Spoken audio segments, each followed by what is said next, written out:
Dear students, आज हम समझेंगे स्टोक्स लॉ। स्टोक्स लॉ किसे कहते हैं? तो स्टोक्स लॉ समझने से पहले हमको एक पॉइंट पता होना चाहिए, तभी जाकर हम स्टोक्स लॉ समझ पाएंगे, जिसको बोलते हैं सीमांत वेग। सीमांत वेग को इंग्लिश में बोलते हैं टर्मिनल वेलोसिटी। Terminal velocity. क्या आपके माइंड में ये बात आई है कि वर्षा की बूंदें बहुत ऊंचाई से गिरती हैं, लेकिन जब हमारे सर पर टकराती हैं तो बहुत ज़्यादा वेग से नहीं टकराती हैं? इसका कारण क्या है? उसका कारण सीमांत वेग है। अभी हम समझें कि सीमांत वेग किसे कहते हैं। जब कोई बॉडी किसी विस्कस मीडियम में गिर रही होती है तो वह एक नियत वेग को प्राप्त कर लेती है, उसी वेग को बोलते हैं हम लोग सीमांत वेग। सीमांत वेग के बारे में हो सकता है आप कम समझ पा रहे हो, लेकिन इतना समझिए अभी कि अगर कोई बॉडी किसी विस्कस मीडियम में गिरती है तो कुछ समय के बाद एक नियत वेग को प्राप्त कर लेती है, उसी वेग को बोलते हैं सीमांत वेग। अब समझें हम Stokes law.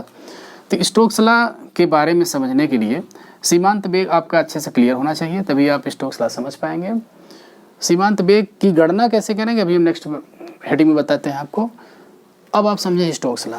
Stokes law, Stoke नामक एक वैज्ञानिक थे जिन्होंने ये बताया कि अगर कोई बॉडी किसी विस्कस मीडियम में गिर रही होती है तो उस पर एक श्यान बल लगने लगता है। क्यों श्यान बल लगने लगता है? क्योंकि अगर बॉडी गिरती है तो उस मीडियम के विभिन्न लेयर्स के बीच में एक सापेक्षिक गति उत्पन्न हो जाती है, और उस गति का विरोध करने के लिए एक अप साइड में, बॉडी डाउन साइड गिर रही है, अप साइड में एक बल उत्पन्न हो जाता है जिसको हम लोग विस्कस फोर्स बोलते हैं। कौन सा बल? श्यान बल बोलते हैं। तो उस श्यान बल की गणना इन्होंने की और डायरेक्ट लिखा गया, क्योंकि आपके ये डेरिवेशन आपकी बुक में, मतलब आपके सिलेबस में है नहीं, तो डायरेक्ट ही आंसर समझते हैं हम लोग। F equal to 6 pi eta R V. ये क्या है? ये श्यान बल है। किसने बताया? स्टोक्स नियम। स्टोक्स के नियम यही है कि F equal to 6 pi eta R V. Derivation चूँकि आपके सिलेबस में है नहीं तो सिंपल समझते हैं हम लोग कि ये एफ क्या है। एफ है, एफ जो है ये है आपका श्यान बल। 6 पाई ईटा क्या है? ईटा क्या है? एक श्यानता गुणांक। श्यानता गुणांक क्या होता है? श्यानता गुणांक होता है कि जो मीडियम है उसकी प्रकृति पर निर्भर करता है। आर क्या है? आर जो है ये जो बॉडी गिर रही है, स्फेरिकल बॉडी एक्चुअली लेते हैं हम लोग, तो उसकी त्रिज्या है। वी क्या है? जो वी को ही हम लोग यहाँ पर टर्मिनल वेलोसिटी बोलेंगे, सीमांत वेग, इसको वी सी लिख देते हैं हम लोग। तो F equal to 6 pi eta R V सी होता है यहाँ पर। तो यहाँ पर वी सी क्या है? वी सी टर्मिनल वेलोसिटी है जो कि नियत हो जाती है। तो इस तरह से एक फार्मूला है जिसको बोलते हैं स्टोक्स का नियम, F equal to 6 pi eta R V. इस पर न्यूमेरिकल ढेर सारे लगेंगे, जैसे कि आप देख रहे होंगे कि ये जो श्यान बल है ये निर्भर करता है किस पर? ये जो वैल्यू इस पर आर है, ये आर है। आर क्या है? त्रिज्या पर। लेकिन श्यान बल क्या है कि जैसे जैसे वेलोसिटी बढ़ती जाएगी उसका श्यान बल बढ़ता जाएगा। आर क्या है? आर अगर छोटी वस्तु है तो श्यान बल कम लगेगा, बड़ी वस्तु है तो श्यान बल अधिक लगता है। इस पर चाहे तो आप कुछ न्यूमेरिकल सॉल्व कर सकते हैं। अगली हेडिंग समझें हम कि द्रव में गिरते गोले के सीमांत वेग की गणना। जैसा कि अभी हम बताया आपको कि अगर वस्तु नीचे गिरती है तो वस्तु का भार नीचे की तरफ काम करता है। फिर से कंसीडर करें हम, मान लिया कि एक वस्तु ये है, कोई बॉडी, स्फेरिकल बॉडी ये है, इसका द्रव्यमान होगा जो कि भार डाउन साइड का काम करेगा। द्रव्यमान है, द्रव्यमान में जिस गुणा करते हैं हम लोग तो भार मिल जाता है, mg डाउनवर्ड्स हो गया। और इस पर क्योंकि विस्कस मीडियम में बॉडी गिर रही है तो इस पर एक उत्प्लावन बल काम करेगा जो कि अपवर्ड डायरेक्शन में होगा। आप जानते होंगे उत्प्लावन बल आर्किमिडीज के सिद्धांत से, यहाँ पे उत्प्लावन बल की व्याख्या की जाती है। तो mg डाउनवर्ड्स लगेगा, मतलब भार तो डाउनवर्ड्स लगेगा, उत्प्लावन बल अपवर्ड्स लगेगा। तो इन दोनों का परिणामी बल, कौन सा परिणामी बल? इन दोनों का, मतलब कि इसका भार वस्तु का माइनस उत्प्लावन बल, उत्प्लावन बल, ये क्या दोनों बनाएंगे? परिणामी बल। जो परिणामी बनेगा भार और उत्प्लावन बल का, वो डाउनवर्ड्स एक्ट करेगा, मतलब ये त्वरण, बॉडी में क्या त्वरण होगा उस पर निर्भर करेगा। तो अब हम जानते हैं कि जब ही स्टोक्स के नियम के बारे में हमने पढ़ा कि अगर कोई वस्तु नीचे गिरती है तो अपवर्ड डायरेक्शन में, मतलब सापेक्ष वेलोसिटी के अपोजिट साइड में घर्षण बल काम करने लगता है। यहाँ पर घर्षण बल नहीं बल्कि श्यान बल बोलते हैं, और जिसकी वैल्यू बताई गई अभी कि F equal to 6 pi eta R V, तो ये वैल्यू आती है श्यान बल की। तो ये जो परिणामी बल मिला, अगर इसका मान इन दोनों के परिणामी बल जो आया है उसके बराबर हो जाएगा तो बॉडी एक नियत वेग से गिरने लगती है, जिसको कि हम लोग सीमांत वेग बोलते हैं। तो यहाँ पर सीमांत वेग यही वीसी होता है, वी को वीसी लिख देते हैं, ये होगा।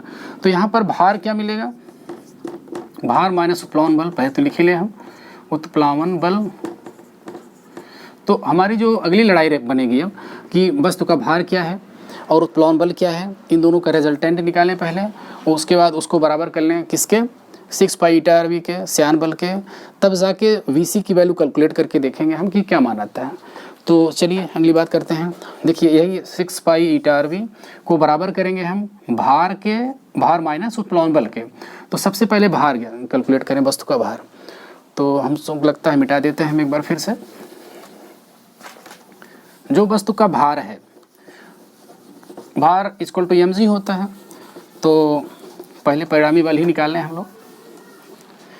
अब ये मान लें कि जो बॉडी है उसकी डेंसिटी d है, d मान लेते हैं, और जिस विस्कस मीडियम में गिर रही है बॉडी उसकी डेंसिटी रो मान लेते हैं या सिग्मा मान लेते हैं, सिग्मा। उसकी डेंसिटी को सिग्मा मान लेते हैं। यहाँ पर आप डी मानिए चाहे रो मानिए, चलिए रो मान लेते हैं क्योंकि किसी बुक में दिया है, बच्चे कन्फ्यूज होते हैं। तो इस जो बॉडी गिर रही है उसकी डेंसिटी रो, जिस मीडियम में गिर रही है उसकी डेंसिटी सिग्मा। अब हम कैलकुलेट करते हैं कि पहले वस्तु का भार क्या है, क्योंकि परिणामी बराबर लिखेंगे हम, थोड़ा शार्ट में कर लें क्योंकि वीडियो लंबा हो जाएगा। परिणामी इक्वल टू भार माइनस उत्प्लावन बल, सिंपल सा है। आप यही परिणामी करके किसके बराबर कर लेंगे, विस्कस फोर्स के। तो भार जो होगा भार mg होता है माइनस उत्प्लावन बल।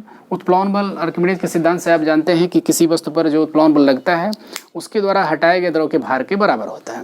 मतलब कितना द्रव हटेगा, द्रव का भार, उत्प्लावन बल कितना लगेगा, हटाए गए द्रव का भार।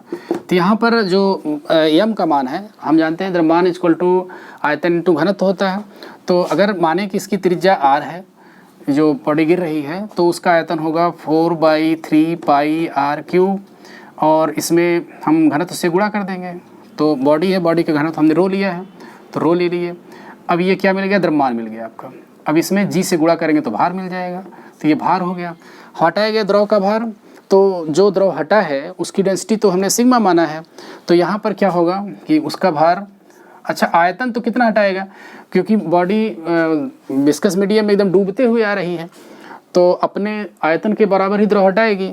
तो पहले तो उसका आयतन कर लें हम लोग, 4/3 पाई r क्यूब, ऐसे कर लें हम लोग 4/3 पाई r क्यूब। अब डेंसिटी कौन सी रखेंगे, ये, क्योंकि द्रव हटा रहे हैं ना, द्रव का भार लिखना हमको, तो सिग्मा होगा इंटू जी कर लेंगे। तो ये जो परिणामी आया, ये परिणामी आपका आ गया। अब यही परिणामी बल, दोनों का परिणामी बल अगर विस्कस फोर्स के बराबर हो जाएगा, क्योंकि ये तो नीचे काम कर रहा है और विस्कस फोर्स अपवर्ड्स काम कर रहा है।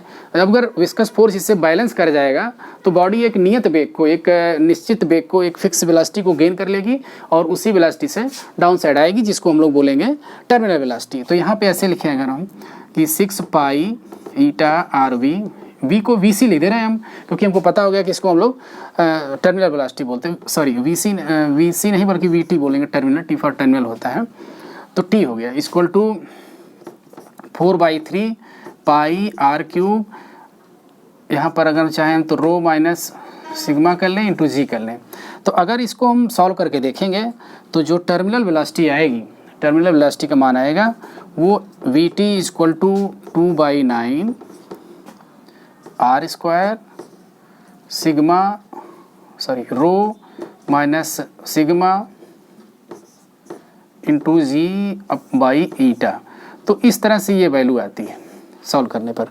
तो यहाँ पर अब हम देख रहे हैं कि V2 इक्वल टू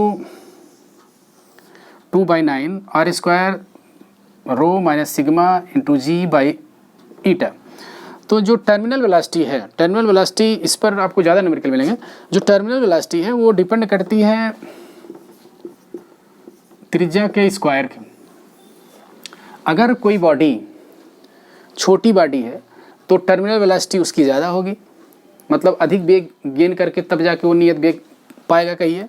और अगर बड़ी बॉडी है तो टर्मिनल वेलोसिटी कम हो जाएगी, सॉरी बड़ी बॉडी है तो अधिक टर्मिनल वेलोसिटी, छोटी बॉडी है तो कम टर्मिनल वेलोसिटी, माफ़ करिएगा, छोटी बॉडी है मतलब रेडियस कम है तो टर्मिनल वेलोसिटी कम, और बड़ी बॉडी है तो टर्मिनल वेलोसिटी अधिक होगी।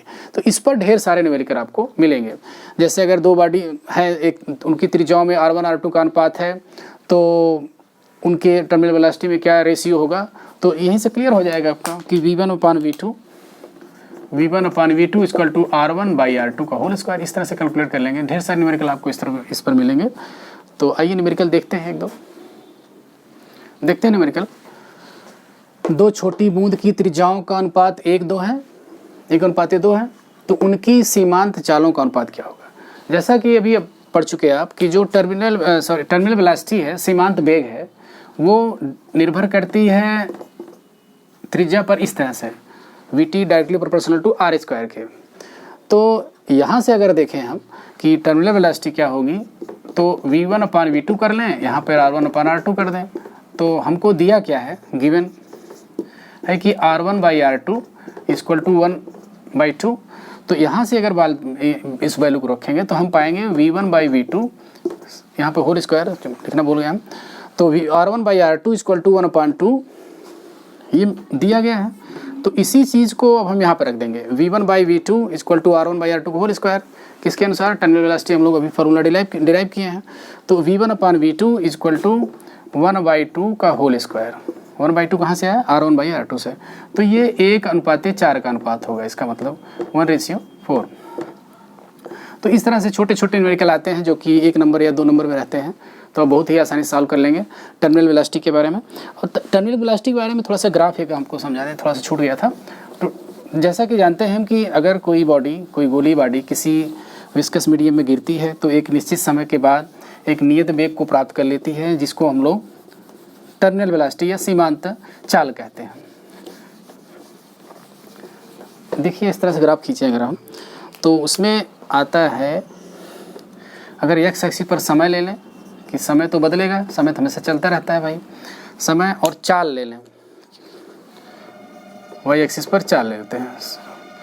तो कोई बॉडी अगर विस्कस मीडियम में गिरती है तो एक बार तो स्पीड उसकी बढ़ती है, समय के साथ स्पीड बढ़ेगी, समय बढ़ रहा है, स्पीड बढ़ रही है, लेकिन कुछ समय के बाद वह एक नियत वेग को प्राप्त कर लेती है।